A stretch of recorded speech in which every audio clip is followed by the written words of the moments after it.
So the story begins in around 1974, almost 40 years ago, when utilities in this country were still building nuclear power plants. Indian Point Energy Plant south of Poughkeepsie was built in the 1960s and 70s, and there were numerous other nuclear power plants being built in the United States. But at the same time that the country's population and its power needs were rapidly expanding, governments at the federal and at the state level were coming to understand the need for assessing the environmental impact of massive power plants on rivers and communities. And laws were enacted in the 60s and 70s that required power authorities and others to take into account the possible negative impact of large plants on local areas, including on the area's cultural landscape. A proposed hydropower plant on the Hudson River at Storm King was a major force in the developing environmental awareness of New Yorkers and politicians. I'd like to stop for a minute. There's a book that just came out, it's a marvelous book called Environmental History of the Hudson River, and it's got a chapter in here by Al Butzel. I don't know if this book is for sale downstairs, but yeah, it's for sale downstairs. And Al Butzel was one of the big lawyers on Storm King, and he also worked with Loretta and the people in Greene County and Athens and Catskill on fighting the Greene County nuclear power plant. So Storm King was a major force in the developing environmental awareness of New York. So by the time the Power Authority of the state of New York, and we refer to it as, affectionately call it PASNY, they proposed a massive nuclear power plant for this region, there were federal laws in effect that were helpful, such as NEPA, or the National Environmental Policy Act of 1969. And New York State had its own laws too. Are there any specific? Go on. I think I would only say that we so beat up PASNY and all of this that they changed their acronym to NIPA. So don't be confused. If you read about NIPA, you know that it was these bad actors of years ago. But laws are just paper until they're tested and used by people. And these laws came to life in this episode. And for the first time ever, there was a denial of a license. Well, actually, Carl will tell you, not exactly denial of a license, but the staff of the agency for which you worked wrote an EIS, an environmental impact statement, that recommended not granting the license. A construction license. You all know that a nuclear plant can be constructed, but Shoreham has told us it doesn't always operate. Right. So there were all sorts of precedential and important things that happened with respect to the Greene County nuclear power plant. And for us who are affiliated with the Olana Partnership and who live and spend our time in this area, the most interesting aspect of it is the role that the Olana Viewshed played in the decision by New York State to abandon the idea to build a nuclear power plant there. And the fact is that the Olana Viewshed was a large part of the reason. Which seems extraordinary now as we look back on it. We're so accustomed to the largely unspoiled views of the Catskills and the river. And it is, in fact, so long since a nuclear power plant was even built in this country that what might have been 9 miles south of here is not so much remembered. Mark Prezorski and I learned about this episode at the Viewshed symposium that he mentioned when Harvey Fladd talked about it in his speech. This book, which I actually know about because Harvey recommended it to us, has a chapter by Fladd on this episode. Fladd can't be here with us today, but he was one of the major people who talked about it. You know, he testified at the hearings, but also he has actually kept the memory of it alive, and we owe him a lot of credit. So what happened was that in 1973 or 4, I'm not sure which, the Power Authority and a contractor named Stone and Webster applied with the state regulatory authorities and with the Nuclear Regulatory Commission to build a water-cooled nuclear plant south of Catskill, what was called Cementon then. It was between two cement plants. One, you want to tell the exact location of where it was going to be, Rick? Well, see what my testimony says. I think it was between the Lehigh and the Alson, is it? Holcim owns it now, but, Okay. yeah. Alson, Alson plant. Okay. In what then was a green space separating the industrial features. And they would then heavily industrialize the site adequately. So there was industry on that site. There were some cement plants. This nuclear power plant would have been built between the two, but would have been on a scale that's totally different from what was there. In 1975, the NRC published a draft environmental impact statement, which recommended that the construction license be approved. And the New York State Public Service Commission and the Siting Board began holding hearings on the siting of the plant in 1977. Now, it was at this point, around this point, that local groups got involved and started organizing. And it's around that time that Carl Petrich, in the middle here, started working on the final environmental impact statement. From 1977 to 1979, there were joint hearings in Albany involving both New York State and the federal government. And the panelists here were all involved in hearings to different extents and in different capacities. So here is Wint Aldrich, who many of you know. I first encountered Wint at an event sponsored by Historic Hudson in this very room. Actually, it was toward the front. And he spoke eloquently about the challenge of saving New York's historic landmarks. I remember particularly his comments on the Taconic State Parkway. Talking about that, which I always think of as my really nice long driveway up to Hudson, because it's just so undeveloped and beautiful. And I learned from Wint that actually it takes a lot of work to create that park-like setting. And I think Wint spoke about how you had to make sure it didn't turn out to look like the Westchester portion of the State Parkway.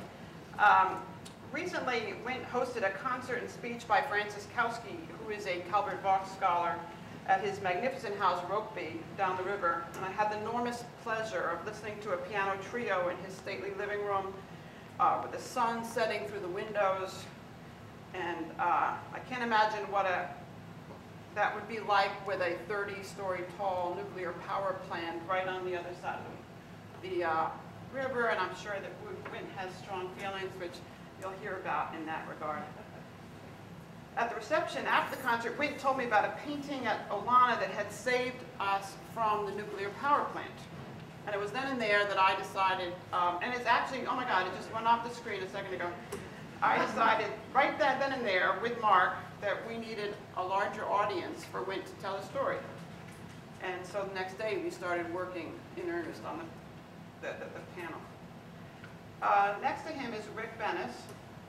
When we asked Wint about who should be with him on the panel, the first name he came up with was Rick Benas. And here I have to pause and say that there is somebody who should be on the panel, but he's no longer with us, and that's Bob Stover, who was the lawyer for Wint's group and really deserves a lot of the credit for what happened.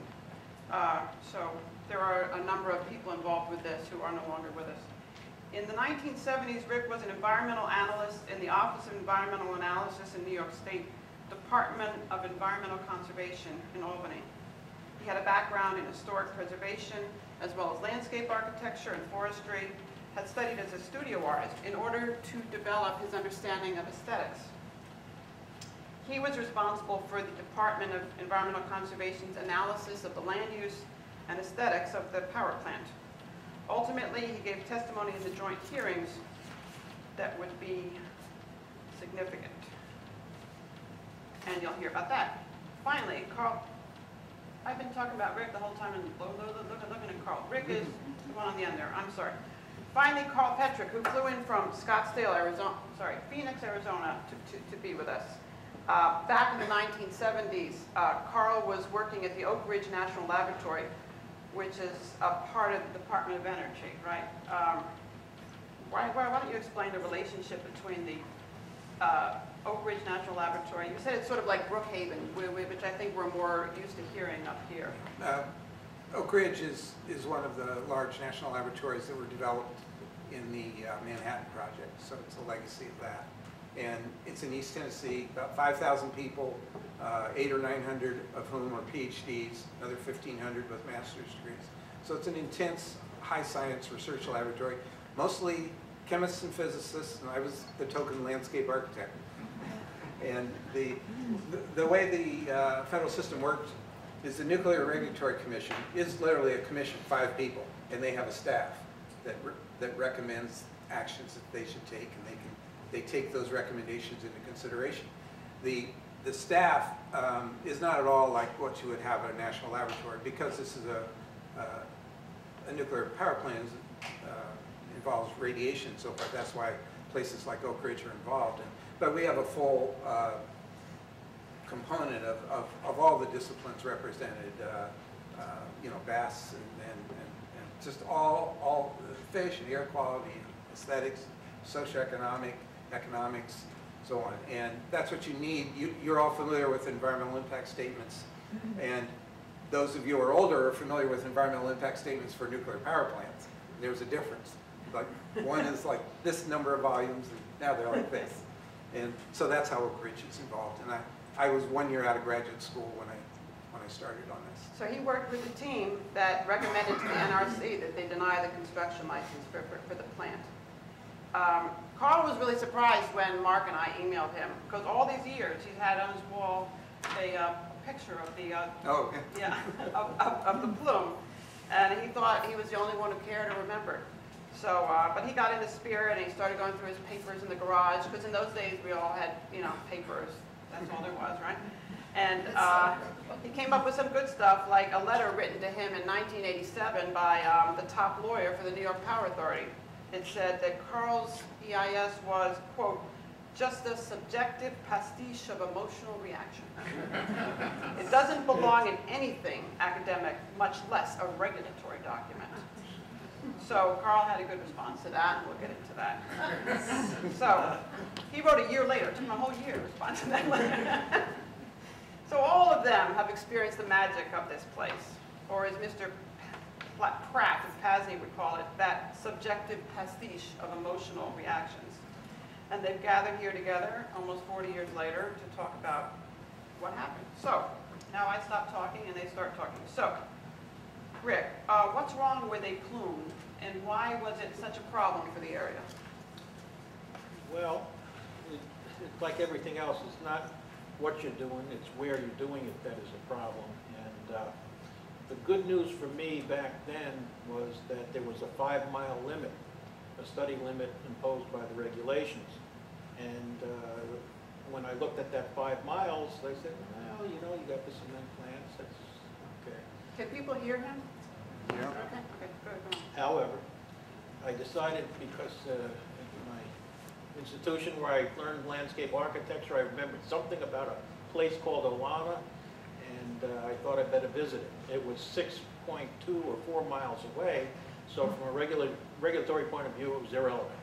However, when I went there and saw what it was about, I realized that a plume, worst case plume, could reach Olana from that cooling tower. Now the 50% plume, as I recall, was about a half mile in length. But on a worst case day, it could even reach Olana and completely obliterate the view. And if Olana is anything, it is a view. Olana is the embodiment of what Americans think about their landscape. It is that strong. I think you testified that the plume would be a monumental indication of industrialization, right? Which is an inimical partner to the picturesque American treasured natural pastoral landscape. So there was a conflict. And the plume is really a statement of industrialization. That's what a plume is. It's not a fanciful cloud. It is a vapor, but it is not a cloud. It is what everybody knows is industry. That's what it is.